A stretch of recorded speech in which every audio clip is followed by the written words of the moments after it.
Hello friend. তো হঠাৎ যদি কেউ অজ্ঞান হয়ে পড়ে তাহলে কি কি করণীয়, অর্থাৎ যদি কেউ অজ্ঞান হয়ে পড়ে তারপরে আপনাদের কি কি করতে হবে, সেই প্রাইমারি ট্রিটমেন্ট সেটা আজকে আলোচনা করব। এটা খুবই ইম্পর্ট্যান্ট, এটা খুবই ইমার্জেন্সি, এটা সবারই জানা দরকার। তাই যদি হঠাৎ যদি কেউ অজ্ঞান হয়ে পড়ে বা সেন্সলেস হয়ে পড়ে তাহলে কি কি করতে হবে। চ্যানেল যদি নতুন, চ্যানেল সাবস্ক্রাইব করবেন। চলুন শুরু করে যাক। দেহের স্নায়ুতন্ত্রের কাজে বিঘ্ন ঘটলে দেহ জ্ঞান লুপ্ত হয়, তাই এই ঘটনাকে বলা হয় অজ্ঞান।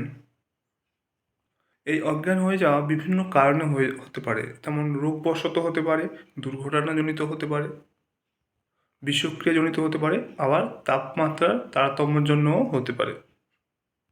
এবারে জেনে নিন যে কী কী করণীয়। হঠাৎ যদি কেউ অজ্ঞান হয়ে পড়ে তাহলে কী কী করণীয়। রোগীকে ফাঁকা এবং বায়ুপূর্ণ স্থানে নিয়ে যেতে হবে। রোগীর জামা কাপড়, জুতো, মোজা বা অন্য কিছু থাকলে, টাইট ক্লোথস থাকলে এটা খুলে দিতে হবে, বা কৃত্রিম দাঁত থাকলেও খুলে দিতে হবে। রোগীকে চিৎ করে শুইয়ে পর্যবেক্ষণ করে কি কি করণীয় সেটা দেখতে হবে। পাশে যদি লোক বেশি থাকে তাহলে সেই ভিড় সরাতে হবে। যদি রক্তক্ষরণ হয় তাহলে তার প্রতিবিধান করতে হবে। কোনো উত্তেজক পানীয় বা খাদ্য খাওয়ানো যাবে না। বিষক্রিয়াজনিত কারণে যদি অজ্ঞান হয় তাহলে রোগীকে উপুড় করে বুকের নিচে বালিশ দিয়ে শুইয়ে রোগীর দুটি পা হাঁটু হতে উপরের দিকে ভাঁজ করে দিতে হবে। জ্ঞান ফেরার জন্য মুখে জলের ঝাপটা দিতে হবে। গরম চা বা কফি খাওয়াতে পারেন।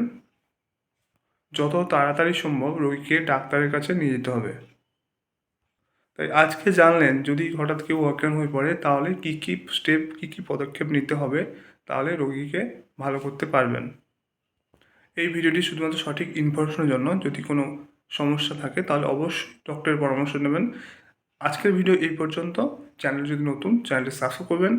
ভিডিওটি ভালো লাগে লাইক করবেন। Thank you for watching.